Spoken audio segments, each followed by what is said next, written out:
Start recording. Check 1, 2, 3 for recording purposes. If I can get your name, please. My name is Stevie Joffe. I play in Birds of Bellwoods. Of course, the new single is. The new single is called Easy.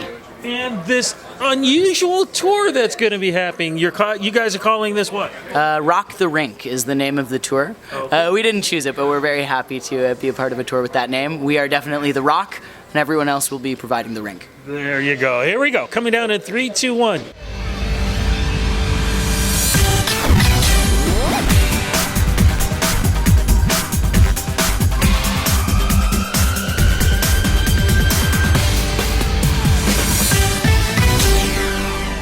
It is great seeing you. It's great seeing the boys. But as we are here at the legendary Horseshoe Tavern, we don't have everybody together. There's a reason why, because of rehearsals and stuff that were going on. Yeah, by which you mean not everyone gets to be here for the interview, right? Yeah, Exactly. So because we're kind of trying out a new rig for the show tonight, involving a sixth musician and a few other factors, sound check went a little longer than we would have liked, so we had to divide and conquer on the interviews today. And you got stuck with the worst one. I'm very sorry about that. Not stuck at all. Look, make sure you say hello to the boys for me. How does it feel knowing that as we speak, a couple of hours, man, you guys are on stage, the legendary Horseshoe Tavern. Legends have played here, and now you're part of this mix. We are very stoked. We've played the Horseshoe a few times before. Our third show in Toronto actually was at the Horseshoe Tavern. It was for 7 people, and that was just the other band. So we have a lot of history here. Tonight we've sold it out in advance for the first time on our own bill, and we're really, really excited to do that.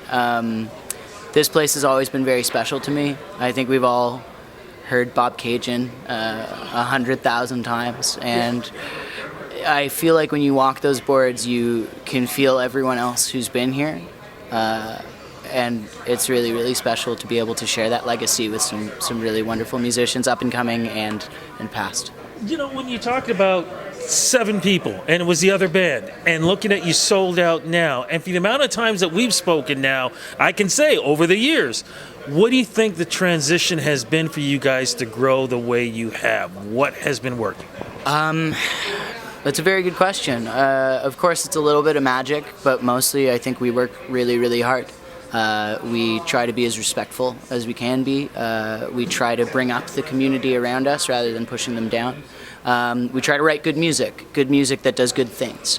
More and more as we get older, I think we're becoming very aware of the impact that our music and our personal lives can have on the people around us, and we want to make sure that the legacy that we leave is a positive one, and that to the musicians now looking up to us, that they have the right footsteps to follow in.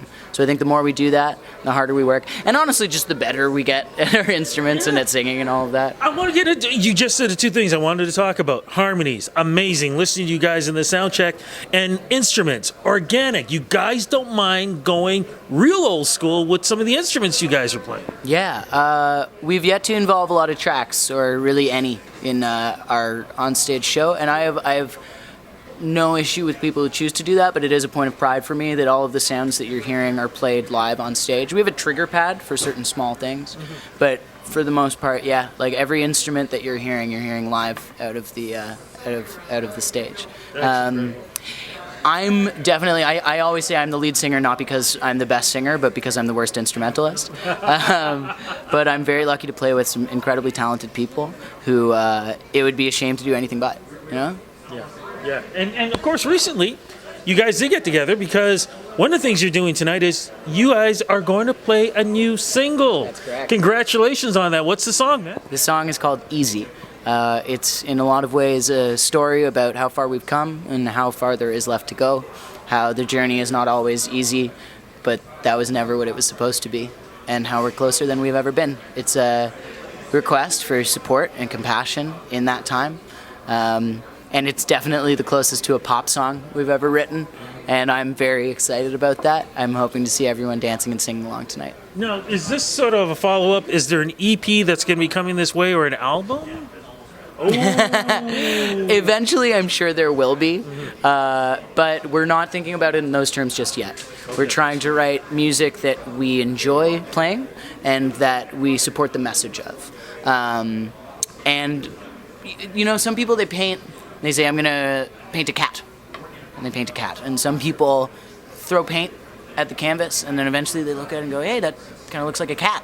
And so they fill in the edges and they create the image thereof. I think that's what we're doing this time around. And I can only speak for myself, but I'm letting the songs define themselves, and gradually we'll come to know what album it is that we're creating next. But for now, singles. Okay, but when it comes to performance and touring, what does ice and ice skates got to do with you guys now? Well, Tessa Virtue is apparently going to teach Kentaro how to twizzle, so I'm super stoked about that. I myself am not a very good skater, but I'd say, what's the lamest answer I can give? Well, we're very, very cool, and so is the ice. Please remove that. I love this. You guys are on this crazy tour. How did this all come about? And talk about, the name of it and everything else. Yeah, so the Rock the Rink tour, it was something that was brought to us through our label and through Round Room, which is the production company that's putting the show on. When Tessa and Scott first kind of conceived this tour, they knew that they wanted to start it in a different way, a more exciting way, and they wanted to involve live music. So at that point, they made the decision to start the show with an arena rock concert. We are very lucky in that apparently they knew our music already and were fans, which I'm still blown away by. And they asked Round Room to connect them to us. And we get to do about a half-hour opening set at the beginning of every day. There's going to be a big stage right in the middle of the ice. We go up, whole thing, light show and everything like that. 360 stage, fully unplugged. Like I've never done anything like that. I'm terrified. I've been told to wear something sparkly.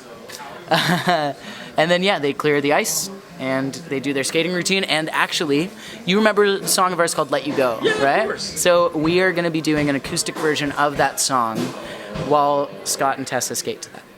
That is so cool, man. And this is going, across Canada or? All the way across Canada and down into the U.S. for a couple of days. That's amazing, man. I get to see Newfoundland. I've never been to Newfoundland. Oh, fantastic. But did you ever, when you first pick up whatever instrument or stand in front of a microphone or whatever, you don't imagine these things happening. So when it does, what do you think it is? It's not so much as even the drive, but you know how you make a wish and it comes true? What do you do to get to that positivity to create these things to happen? I think you surround yourself with people that you love and that you believe in and who make you your best self. People who it's fun to spend 17 hours in a van with, and people who challenge you as a creator. And if you follow that challenge and you expect the best of yourself, then gradually maybe you start to become it. Slowly. And I've been watching you guys. You guys have been doing it because you've got so much that's going to be going on with 2019. Have you guys thought about 2020 yet and what you'd like to see happen? I think we'd like to get in the studio, and we'd like to record and produce a whole bunch of new songs for you guys.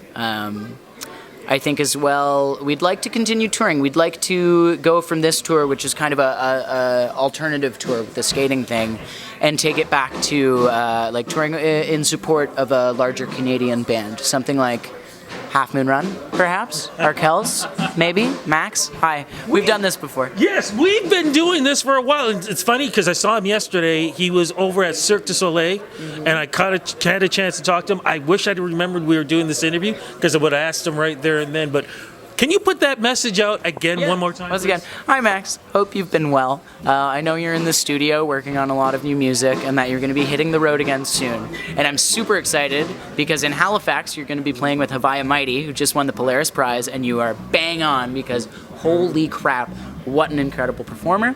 But if you ever have room for us on a bill, we're still available. We think it'd be an amazing fit. And give me a call anytime.